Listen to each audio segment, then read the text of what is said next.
কৃষ্ণ। সকল ভক্তবৃন্দের চরণে সসিদ্ধ দণ্ডবোধ প্রণাম। শিলা বহুপাতের চরণে সসিদ্ধ দণ্ডবোধ প্রণাম। ওম তৎস ওম তৎস গৌরদেবানন্দে হরি বল। অতএব হে ধার্মিক শ্রেষ্ঠ, আপনি এমন কোন স্থান নির্দেশ করুন যেখানে আমি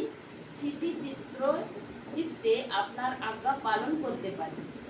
মহারাজ পরীক্ষিতকে কলি ধার্মিক শ্রেষ্ঠ বলে সম্বোধন করেছিল, কেননা মহারাজ পরীক্ষিত তার শরণাগত ব্যক্তিকে হত্যা করার থেকে নিরস্ত হয়েছিলেন।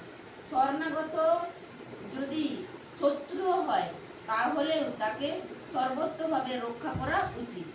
সেটাই হচ্ছে ধর্মের অনুশাসন।